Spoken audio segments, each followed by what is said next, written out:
দর্শক, দেশের বিভিন্ন স্থানে নানা দাবিতে বিক্ষোভ মিছিল, র্যালি, সংবাদ সম্মেলন ও মানববন্ধন অনুষ্ঠিত হয়েছে। প্রতিনিধিদের পাঠানো তথ্য ছবিতে দেখুন ডেস্ক রিপোর্ট। ঝিনাইদহে আবাসিক এলাকা থেকে একটি ঠিকাদারি প্রতিষ্ঠানের মিক্সার ডিপো প্রত্যাহারের দাবিতে মহাসড়ক অবরোধ করে বিক্ষোভ করেছেন ভুক্তভোগীরা। বৃহস্পতিবার সকালে সদর উপজেলায় ঝিনাইদহ মাগুরা মহাসড়কের মধুপুর এলাকায় টায়ার জ্বালিয়ে বিক্ষোভ করেন তারা। ইটভাটার লাইসেন্স ও ছাড়পত্র পাওয়ার ক্ষেত্রে প্রশাসনিক জটিলতা নিরসন এবং হয়রানি বন্ধের দাবিতে খুলনায় বিক্ষোভ করেছে বাংলাদেশ ইট প্রস্তুতকারী মালিক সমিতি। বৃহস্পতিবার খুলনা জেলা প্রশাসক কার্যালয়ের সামনে বিক্ষোভ মিছিল করে সমিতির খুলনা জেলা শাখা। পরে জেলা প্রশাসকের মাধ্যমে প্রধান উপদেষ্টা এবং বন ও পরিবেশ মন্ত্রণালয় বরাবর স্মারকলিপি প্রদান করা হয়।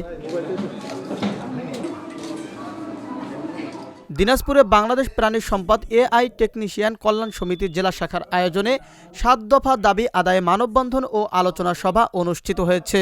বৃহস্পতিবার দিনাজপুর প্রেস ক্লাবের সামনে ঘণ্টাব্যাপী মানববন্ধন অনুষ্ঠিত হয়। ভোলার সাংবাদিক মোহাম্মদ আলী রাজীব ও বিজয় বাইনের উপর হামলার প্রতিবাদে মানববন্ধন করেছেন স্থানীয় সাংবাদিকরা। বৃহস্পতিবার সকালে ভোলা প্রেস ক্লাবের সামনে এ মানববন্ধন অনুষ্ঠিত হয়। এ সময় ভোলা প্রেস ক্লাবের সহসভাপতি আল আমিন শাহরিয়া, আহ্বায়ক মোহাম্মদ ইউনুস শরীফ সহ সাংবাদিক নেতারা বক্তব্য রাখেন। ঠাকুরগাঁওয়ের রানী সংকৈলে খায়রুল ইসলাম নামে এক মসজিদের ইমামকে হত্যার প্রতিবাদে মানববন্ধন করেছে এলাকাবাসী। বৃহস্পতিবার দুপুরে রানী সংকৈল উপজেলার নেকমরদ চৌরাস্তায় ঘণ্টাব্যাপী এ মানববন্ধন অনুষ্ঠিত হয়। এ সময় হত্যাকাণ্ডে জড়িতদের শাস্তি দাবি করা হয়।